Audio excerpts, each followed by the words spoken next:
welcome to 3 Count Commentaries. We're going to be talking about AEW Dynamite. And in addition to this, we're going to talk about Brian Pillman Jr. leaving AEW. And we're going to talk about AEW expanding their pay-per-views, which has been suggested by the dirt sheets. I caught the whiff of that. I did not really pay attention to that story at all because as far as I'm concerned, it was inevitable. So let's talk about that first since it's on my mind. So there's some talk about extending AEW's pay-per-view schedule. And some people are saying it's going to be once a month in terms of pay-per-view.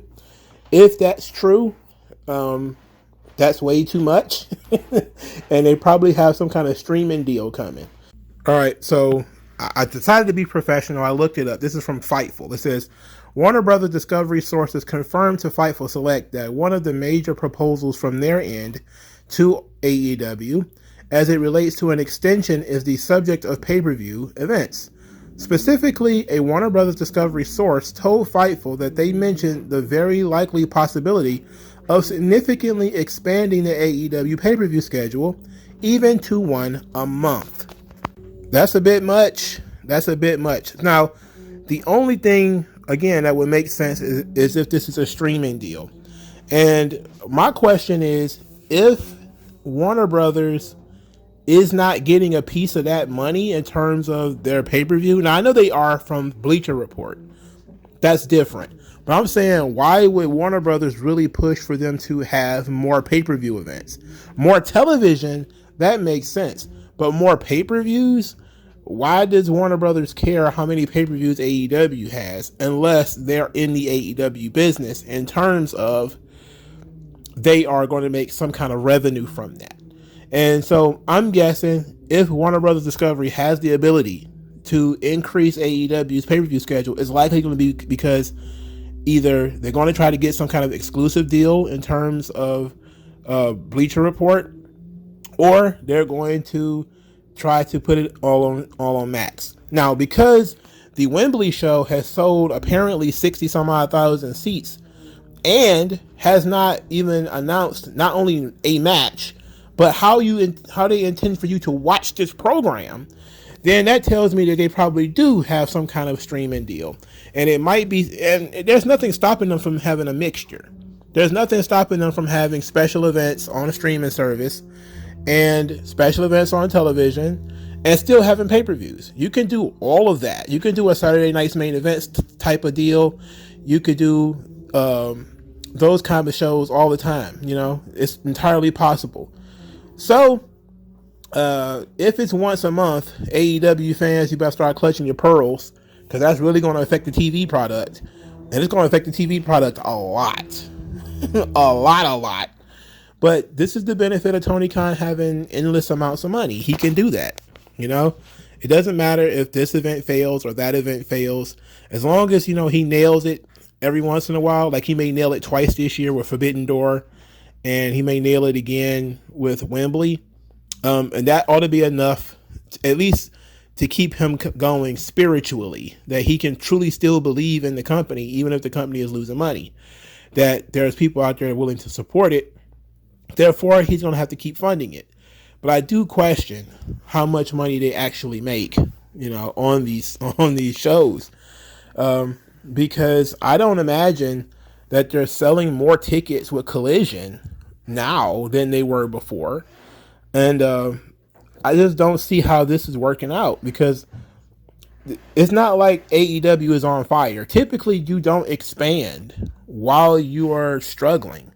And that's been a weird thing with AEW. They've been struggling for over a year, and they're steadily expanding. Like, why are you expanding while you're struggling? I don't know. Like, usually you expand because the demand is there. Now they're just expanding because, well, the demand is there if it's Warner Brothers that's paying for it, which is the question that keeps popping into my head is Warner Brothers paying for this? You know? So if they are, then I can see them doing a lot of stuff if this being subsidized by Warner Brothers. So that's fine.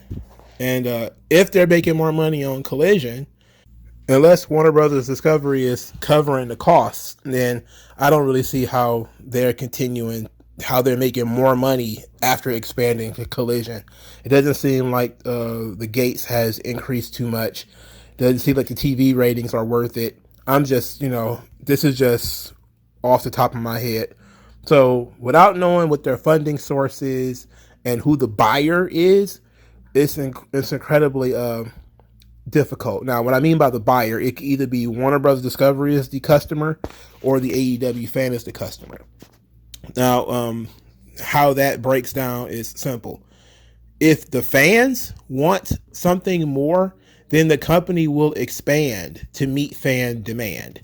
But if it's Warner Brothers that wants something and they're willing to pay for it, whether fan demand is there or not, then they will do it because Warner Brothers Discovery wants them to do it.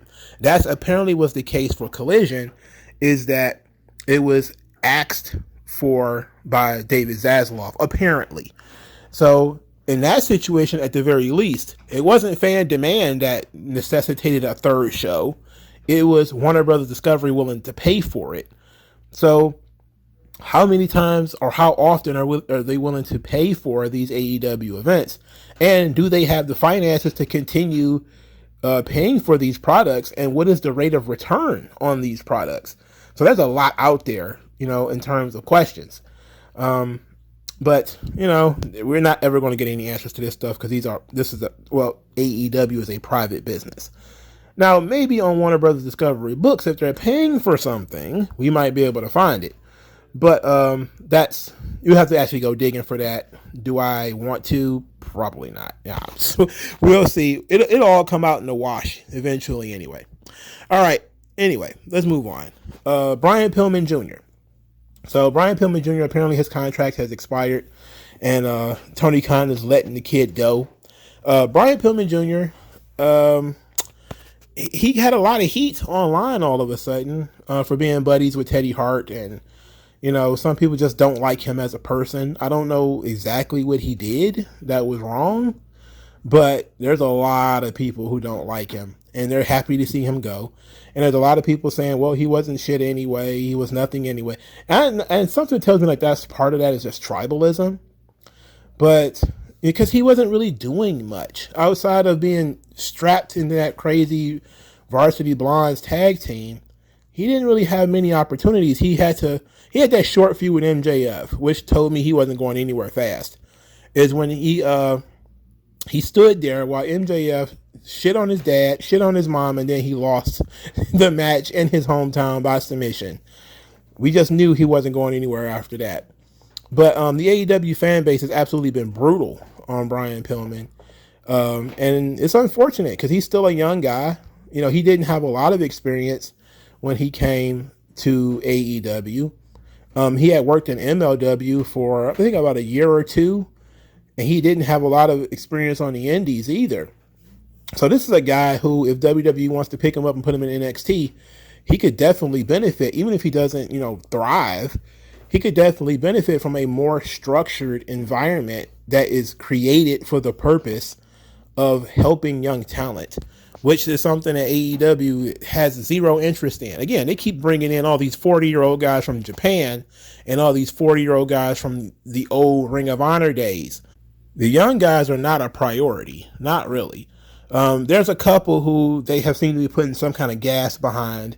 Daniel Garcia, Sammy Guevara, Darby Allin, those guys. But when it comes to Garcia and Wheeler Yuta and guys like this, those guys, Wheeler Yuta's not connecting. Daniel Garcia has to basically be a stripper in order to get a fan reaction. And Sammy Guevara and Darby Allin, they were not going to let them fail, along with Jack Perry, because they're the four pillars. They were never going to let them fail. But pretty much everybody else that they signed that was sort of an underneath talent, a young talent, they really didn't put that much energy into them. Even somebody like Sky Blue, where you think that there's some interest there in pushing her and doing something different with her, you figure out that it's really not. It's all an illusion. So Pillman, I think, getting snatched up by NXT is a given. I think it's inevitable. And I think he'll actually come out of this better. He's had some experience working in AEW. He's had some experience working in MLW. But he needs more work, in terms of promos and character and being somebody. And I think WWE can really help him. What's his upside? I have no idea. I want to see at least him in NXT for like 6 months before I make a decision about whether he's going to be any good or not. But if he's dedicated to this and he's already been cut from AEW, either that or you start doing the GCW hot dog circuit and getting stabbed in the head with stuff. So I think you're probably better off just signing the NXT deal and calling it a day and not, butchering yourself. All right, let's move on to the rest of this show. Commander versus Chris Jericho. The match wasn't terrible. Commander did all of his spots. It's very strange because when it comes to Commander spots, you do have to wait so long so he could balance himself and walk across the ropes, or balance himself so he could do the flip perfectly and not kill you and that sort of stuff. But kudos to Chris Jericho for, actually trying to help this kid. And kudos to Jericho for taking the bumps. Even though some of the spots were kind of sloppy, there was that springboard thing that they did that I wasn't sure if Jericho was supposed to counter it or what happened, but it ended up only in a 2 count anyway. And I think they ran the move again so Jericho could counter it, which was, I think, the spot. But Jericho ends up winning with the Walls of Jericho. It was not bad. Was it the best Commander match I've ever seen? No. Best Chris Jericho match I've ever seen? No. But did I hate it? No. So it was solid enough. It was fine. Afterwards, Don Callis comes out there to confront Chris Jericho, to talk to Chris Jericho rather. And he says that everybody is excited about the two of them joining forces, and they used to be a faction with their mentor, Bad News Allen. So they show some footage of Jericho, Bad News Allen, and Don Callis from 1995, apparently. I don't know if this is in Canada or if this is Smoky Mountain. I don't know where this was. Anyway, Jericho gets a little teary-eyed, a little misty-eyed at this footage, and says that Chris Jericho says that Bad News Allen always told him and Don Callis to stick together. Don Callis is like, yeah, he told me that too. And then says that it's time for the both of them to keep their promise. So at this point, Don Callis continued by saying, what do you think Bad News Allen would want? And said that he didn't come out there to rush him, just to sort of continue the pitch. So Jericho is, he's going to mull it over. He's mulling it over. Don Callis shows up a couple of minutes later saying that he still has to make that announcement for the 5th member of the Blackpool Combat Club, but he will do that alone because he is not afraid of the gutless Kenny Omega. Okie dokie. Now, Chris Jericho, he goes back to his locker room, and Jake Hager, that big sack of shit, he's hanging outside his office. So apparently Jake Hager just walks in with cameras, other people there, just to have this private conversation. He's going to do so in front of everybody. He asks Chris Jericho, are you serious about this? Are you really going to join Don Callis? And Jericho says, look, I'm not sure. I just need some time to think about it. Give me some space. I just need time to think about it. So Jake Hager starts running down all this stuff about, how he quit his undefeated MMA career. And, I saved your life in Abu Dhabi. And you brought me to AEW. And I've been here for 4 years. 4 straight years. And, he's saying that if Jericho can't be straight with him, then he can't give Jericho 100%. So he took off his bucket hat, folded it, and put it in Chris Jericho's hand. He's thinking about stepping down because Chris Jericho won't tell him what's going on. Not because he's joining Don Callis, but because Jericho won't tell him what's going on. Now, I will say this. I'll give them credit for this. At least this is good storytelling. Last week, it was Daniel Garcia and Sammy Guevara who were basically asking the question, hey, is this thing going to happen? What about us? And Jericho essentially set them free. Like, look, you guys have to go and make your own thing. I got to make my own decisions. That's it. This week is Jake Hager, who is saying, look, I sacrificed everything for you. You know, am I still in your corner, or what are you going to do? And Jericho basically was like, I don't know what to tell you. And at that point, Jake Hager was like, look, I sacrificed a lot. If you're just going to throw it away, you know, screw this. And wasn't angry about it, but came across kind of sad, kind of sullen, disappointed even. So I want to give them some credit for this. This was actually not bad. You know, the Jericho stuff has not been terrible. I like the flashback with Bad News Allen and Don Callis. It would have been nice if they'd have added some context, like what promotion that was they were working in, and what happened. You know, what were they talking about? Other than that, you know, it was actually fairly solid, and I think Don Callis is doing a really good job. You know, he's not a really good Paul Heyman, but he's good enough. You know, he's good enough for AEW. He's doing a good job. All right, so Jack Perry, he's in his car. He claimed that AEW is an unsafe work environment, and he says he comes to do a job. He's a pro wrestler. He wants to do the job in the ring. He's in his truck. Apparently, Hook opened the door on the other side of the truck, came in, hit him a couple of times. Perry climbed out, ran on the other side, climbed in, and drove off. So then Hook told him to keep running. Look, I don't care about these guys. These guys are trash. They're trash. Moving on. Daniel Garcia and Sammy Guevara defeat Darby Allin and Orange Cassidy. So Darby Allin and Sammy Guevara showed respect by shaking each other's hands. The story of the match was that Sammy Guevara was not excited about being partners with Daniel Garcia. A lot of the silly stuff Daniel Garcia and underhanded things that he did soured with Sammy Guevara. There's also a lot of accidental contact between the two, them knocking each other off their apron and stuff like that. So apparently that's going to be the angle with Guevara and Garcia is they're winning, but Sammy Guevara is trying to be a babyface and Daniel Garcia is trying to be a heel, and they're having difference of opinion. So the big finish comes in with Swerve and Prince Nana distracting the referee, kicks Darby Allin in the head. Sammy Guevara hits his finish, pins him. So Sammy Guevara and Darby Allin win. Sammy Guevara and Daniel Garcia win. After the match, Sammy Guevara actually apologized to Darby Allin and they shook hands.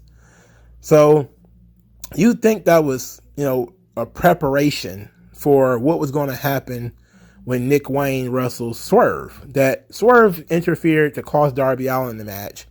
That maybe Darby Allin would return the favor. Nope, not at all. But first, Nick Wayne had a promo where he talked about his dad passing away and how he trained by himself from ages 9 to 11. And he was motivated by his dad. He wanted to do this for his dad. This is, I guess, before Darby Allin stepped in to be his big brother, because there's a big brother program in pro wrestling now. Then he says, am I ready for national television, the pressure, yada, yada, yada? He says yes. So the fifth match on the show, which is essentially the main event of the show, even though the main event was a promo, this was the final match on the show. Nick Wayne versus Swerve Strickland. I was floored by the idea that this would get put so late in the show, as if this was something major. Look, I hate to break. I said it last week. Now that some of you have just seen this kid, his moveset is exactly the same moveset as so many other bland indie wrestlers today. Excessive amounts of running, excessive Power Ranger fight scenes. There was a bunch of top rope Hurricane Ranas and stuff like this. It was nothing special. I hate to say that because he's young.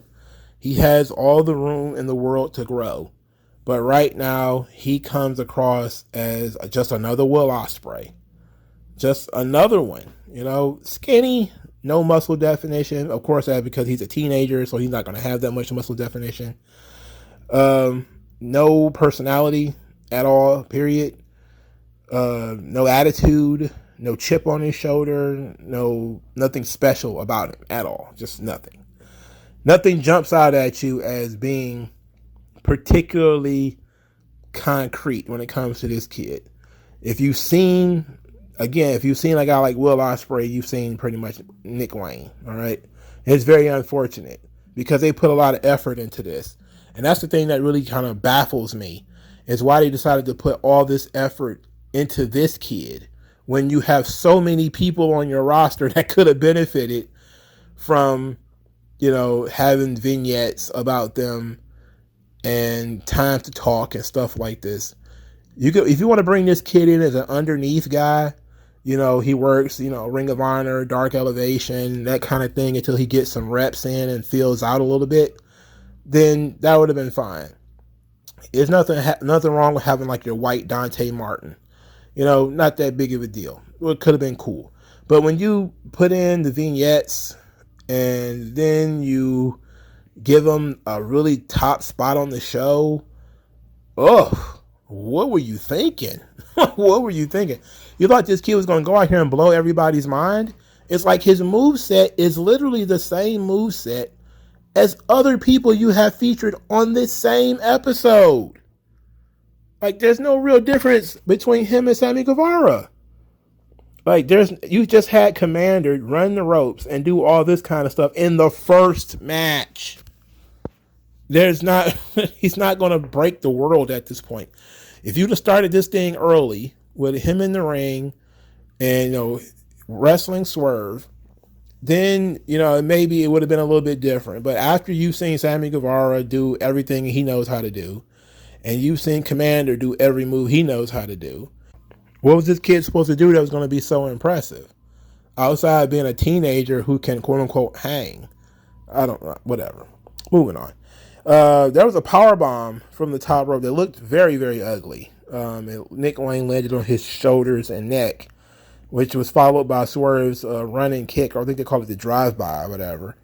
And it was only a 2 count, so this kid kicked out of Swerve's finish in his first match.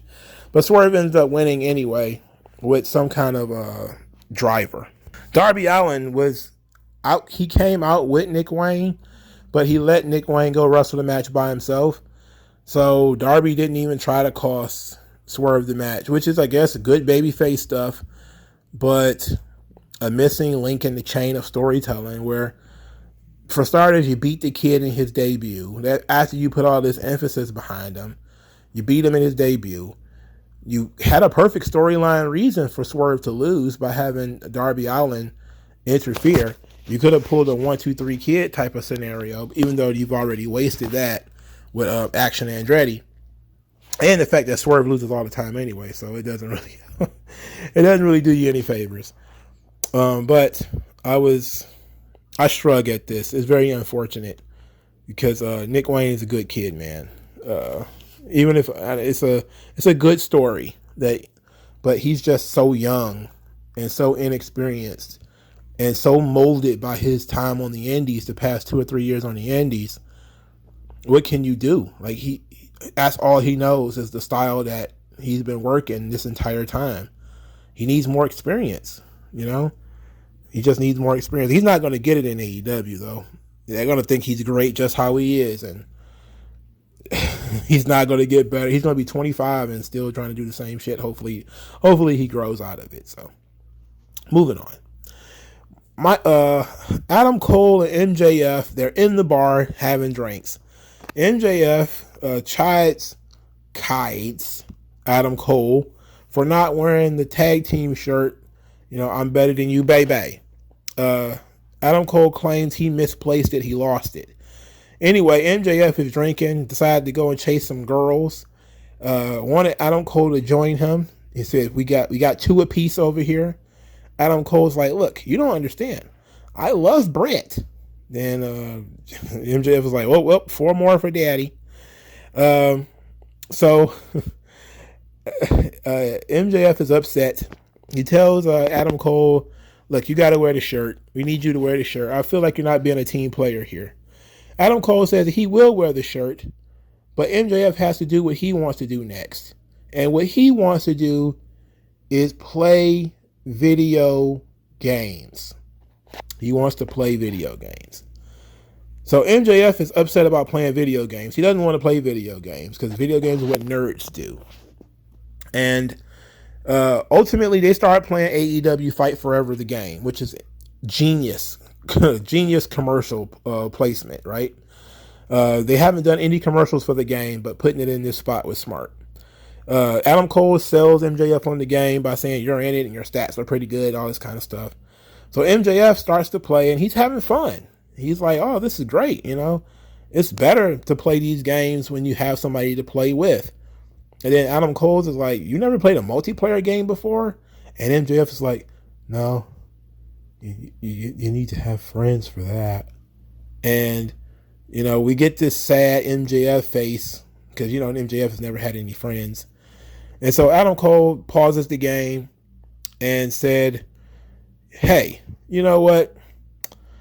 I had 100% planned to undercut you and to embarrass you, make you look stupid. MJF's like, you know what? I'll plan to do the same thing. But then they decide that they genuinely like one another. Adam Cole genuinely likes MJF. MJF genuinely likes Adam Cole. And they're going to actually try in this tournament now. Now they're really going to work together. Before we move on, let's talk about this spot. Again, MJF has more origin stories than Spider-Verse. There's 100 different. We go from MJF being a super popular football player to MJF doesn't have any friends, to MJF was just a nerd wrestling fan, to MJF was, you nerds. It's like we keep doing this over and over again. Every time we get into a feud with MJF, we find out new layers of his origin story that contradicts things that he was talking about before, which is actually works as, his devil character, considering most people have no idea what the true origins of the devil actually is. Different cultures, it's different things. I know with the Christian Lucifer, I know about that, but different cultures have different versions of the devil or some kind of superior evil being, and they have different differing origin stories. So now you have MJF who's basically playing Joker, like, how I got these scars, and that's basically what MJF is doing. MJF is being very disingenuous. He's being very shitty here. But my problem with this scene was how preachy Adam Cole was in the bar. I love Brett. You can't do this stuff. It's like he's always telling MJF what MJF can't do. And it's like, who the hell wants to be friends with that guy? You can't do this, man. You can't say this stuff. You can't do this stuff. It's like, I don't want to be friends with some guy who's constantly trying to control my fucking behavior. Bitch, sit down. You don't want these hoes. I got it. I'll take it from here. You just chill out. What are you doing? I don't know. I don't understand it. Anyway, backstage, Adam Cole is on the phone. He's pacing. Roderick Strong walked up and asked Adam Cole if he really likes MJF. He's kind of jealous. He's still wearing a neck brace too. Adam Cole said, look, man, you and I weren't best friends when we first started, but look at how we are now. I consider you my brother. And MJF is not so bad. So he gets a text or something like that from MJF, who apparently is scared of Brian Cage or Big Bill or somebody, and he wants to escape. He wants to get away. So Adam Cole has to leave Roderick Strong so that he can go see what's going on with MJF. Now, this leads to the Blind Eliminator tag team match, Adam Cole and MJF defeating Brian Cage and Big Bill. This match, I lost interest in it about 3 minutes in because nothing had happened. They were doing push-ups. MJF tried to body slam Big Bill, couldn't do so, just walked out of the ring and walked away. Adam Cole had to talk him into coming back. I was just like, I don't have it in me. Look, this is Brian Cage we're talking about here, okay? Brian Cage, easily one of the top 5 to 10 most useless pro wrestlers in the business. Guy, only thing he's got over like Natalia and all these people is he has a look. And then when you take into account that he's wearing a mohawk, you even want to take the look away. That's 99% of Brian Cage's. He looks great. That's it. He looks like a pro wrestler. He doesn't carry himself like one. He doesn't act like one. Brian Cage is the shits. All right? Pure drizzling C. diff. All right? I'm talking watery poop. Just bad. Thorough. From the rooter to the tutor. From neck to navel. Covered in shit. All right? That's Brian Cage. He is awful. And he's been awful for years. I remember when everybody tried to act like Brian Cage was a big get for AEW. Wrong. You were wrong. Just like you were wrong about some of these other people that AEW signed. I knew you were wrong about Brian Cage because I had watched Brian Cage. I watched him in Impact stink up the joint. Could barely out wrestle a girl. This guy sucks. Okay? And if you're trying to get me to watch this shit, you better get right to it. All this lackadaisical push-up stuff and all, I did not care about this. It was a joke. Clearly, Adam Cole and MJF was going to win anyway over the two big beefy guys. You know, both of them are 6 foot something. Muscular, super muscular. Big Bill, he's a statue. You know, just huge man, shredded. Can't beat midgets.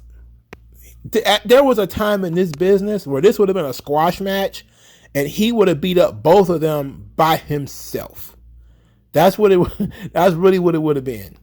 In like 1989, there's no way these guys were going to beat either one of these dudes. These two dudes would be in the corner, not even tagging in and out, getting booted in the face and power bombed and stacked. And that's it. In 95, it would have been the same thing. 2000, you might have been pushing it. But today, there's just no chance that Brian Cage and Big Bill was going to win. And this is terrible. Absolutely awful. So after the match, Adam Cole and MJF, they have a segment where Adam Cole is goaded into doing his taunt.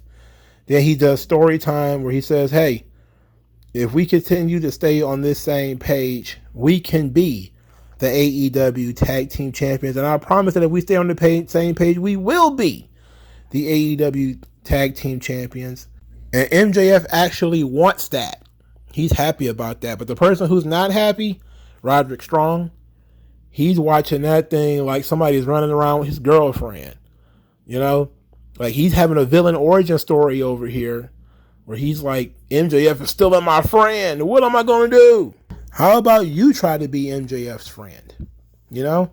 Your wife is boring. You don't know her. You don't know me. Nobody knows her. You don't know me. Anybody knows her. And how about you go have a drink and go chase some hookers or play some video games? And then, hey, it might all work out just fine. You know? Maybe MJF could replace Bobby Fish and call it in the Undisputed Era. How about that? Yeah, let's try that. Yeah. But at least it's an interesting character thing with Roderick Strong not liking MJF. And it's interesting. I could say that. You know, the idea that everything in AEW is all about friends and friendship, it's a very basic story. You know, human relationships, they can be manipulated. I talk about this all the time, that, you know, WWE makes the fatal mistake sometimes of not utilizing human relationships. People who train together, people who knew each other from before, you know, people who have been in previous relationships, either as tag team partners or in factions or whatever the case may be, not utilizing that in stories. AEW actually, they're starting to do a little bit more of it now, which is a positive. So it opens up a lot of different opportunities here, because when it comes to jealousy, and it's always a question of who are you jealous of? Like, is Roderick Strong jealous of MJF getting to spend all this time with Adam Cole? Or is he jealous of Adam Cole getting to hang out with MJF? Even though the story seems to lean more towards Roderick Strong not believing MJF is serious and he's full of shit, and which everybody thinks at this point, and everybody knows it. And maybe that's the story. Everybody knows that MJF is going to end up turning on Adam Cole, but nobody expects, well, they do expect it now, that Roderick Strong will turn on Adam Cole. So that could be the next step. And that, again, very interesting. So despite the fact that a lot of this stuff is about who's friends with who, I'm cool with it. All right, so this is fine. Now, I was not going to let Brian Cage, despite the fact that I talked about Brian Cage earlier, you can never bury Brian Cage too much. He did an interview to which he tried to explain why the AEW fan base don't like him. He didn't look in the mirror and say, you suck, that's why they don't like you. You're 40 years old, you never made it anywhere, you never did anything except be Impact World Champion at a time where a broken space heater could have become Impact World Champion. It's not you, it's the fans. It's their fault. So this is what he said in terms of why AEW fans are not warming up to him. He says, with our core audience at AEW, I feel almost hate on me because of all those attributes: size, charisma, mic work, athleticism. I almost feel like that screams WWE. In some regards, it's almost like anti-me. He doesn't belong here. He's too jacked. He does this, which are all positives in my book, but it feels like I'm on the wrong team. I could toot my own horn and say they can't beat me, so they'd rather attach on to Darby Allin or someone they can live vicariously through as opposed to someone like me. Which sounds exactly like that's what you were doing, is saying that you can't be like me. I got size. I got charisma. What charisma, by the way? What charisma do you think you have, sir? What size do you think you have? You're not that big. You're chiseled, but you ain't big. Remember when that picture he stood next to Sting? And he looked like a little ass boy, and Sting is 50 or 60. He's 60 plus. Sting gets, Colonial Life insurance policy, and he's bigger and still more jacked physically than Brian. He's probably stronger than Brian Cage, because Brian Cage has, despite those muscles, he has almost no upper body strength. By the way, it's not functional at all. It just looks good. This guy, he said, "Oh, it just screams WWE." Maybe there's a pocket of the AEW audience who says, Brian Cage should be somewhere on Raw or SmackDown or something like that. He has no business here. But the vast majority are just looking at you and just saying, "Brother, you are trash." That's all it boils down. People who didn't like him when he was in Impact, didn't like him anywhere he goes, don't like him now. So don't try to blame the audience and, they're jealous of my charisma. They're jealous of my size and my look. Like, no, they're not. They're just telling you the truth and you don't want to hear it. You suck in more ways than your wife does. Just being honest, just telling the truth. You suck, and you suck hard and long, and people do not get the joy of release when you come out there. So why should they care so much about you? Nobody gives a fuck about you, Brian Cage. You're trash.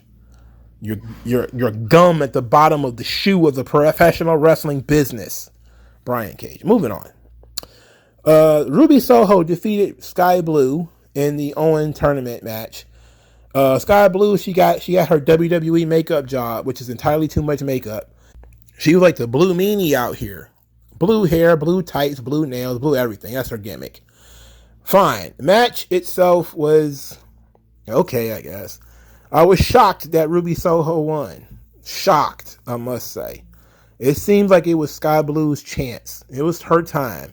Ruby Soho winning does nothing for this tournament. The only reason that you would say Ruby Soho wins is if she's going to be wrestling Willow, who is probably going to beat Athena. If that's the case, then fuck you, Athena, Ring of Honor World Champion. Fuck you. Second, if that's the case, then Sky Blue losing makes sense. because storyline purposes, there's heat between Ruby and Willow. So apparently that's fine.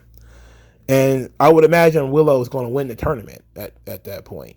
I would imagine, But moving on, Sky Blue should have won. I just think that it was probably her time, and she's been slowly building momentum. And it's almost as if you're going to ask, because it's one of those it's everybody's turn situations, where if you have somebody who's naturally getting over like Sky Blue, even though there's nothing special about her, except how her booty eats up those shorts, which I'm telling you, I don't mind. But outside of her ass eating up her underwear, her tights every goddamn week, there's nothing real special about her. But she's naturally over with this audience. You have to find something for her to do. You would think to feature her in some way on this show. And they have successfully not done so. And successfully not done so to so many girls that it's actually pretty humorous. So, Sky Blue loses. Okay, too bad. I want to say this, though. And I've noticed this in wrestling. And I want to say this. The nails.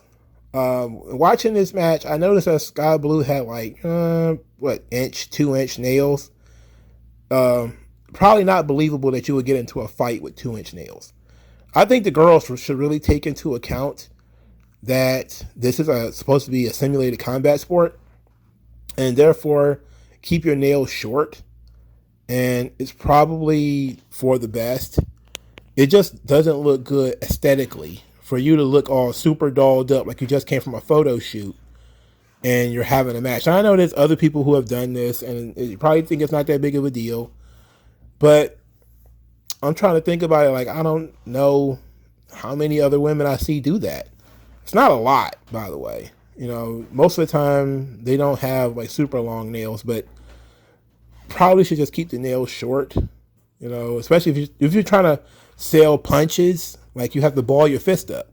How you gonna ball your fist up and have anybody believe that you're in a fight if you're like super long nails on?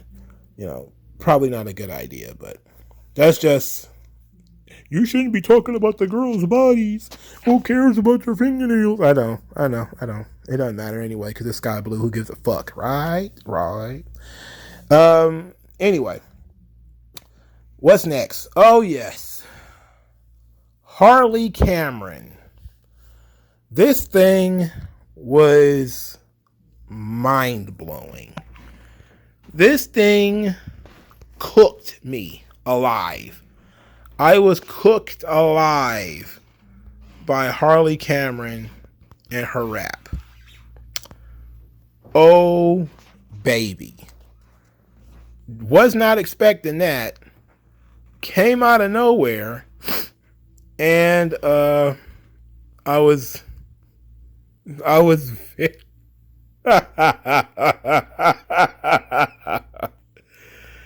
oh, okay, look. The visual was fine.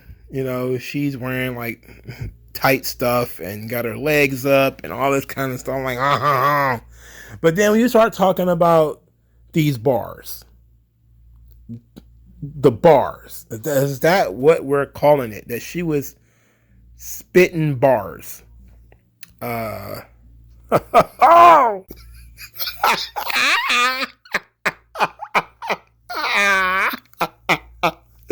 Bruh, she bust out the tongue twister.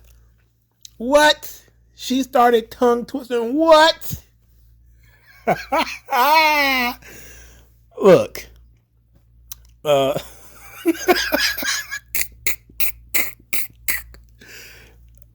90 seconds of pure comedy. My goodness. I wish I had the confidence of somebody like this. The confidence of mediocre people. Amazing. Amazing confidence of such mediocre people. Wow. The audacity. Look, I'll say this. And she at least switched her flows more often than the Acclaim does. If I have to hear that son of a bitch rap in the same cadence, he's been rapping in the same cadence for 3 years. Switch it up, please. I think he might switch it up like a music video or something like that. But Max Caster pretty much raps the same way for 3 years. I need him to step it up. You know, lyrically, Harley ain't got shit to say. She ain't got nothing to say. I don't even know what she was talking about half the time. But she was mixing the raps with the singing. Then she did some tongue twisting. She even tried to do some punchlines. It all was just like whiff. And then it was over. I was like, oh Lord. Something about them being her sons.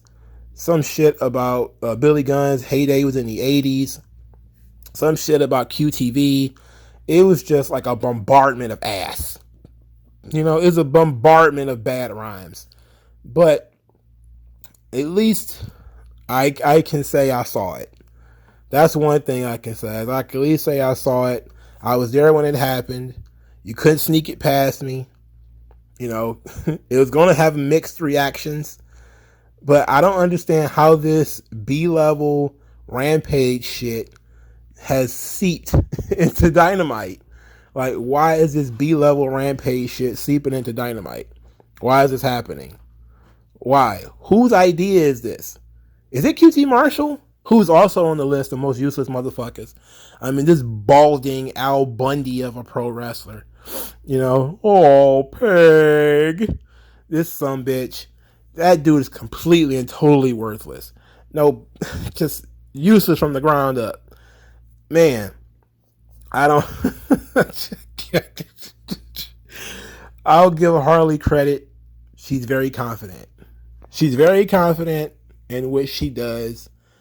And I knew she was going to try it. I thought she was going to sing something, but, you know, she decided she was going to rap. So there it is.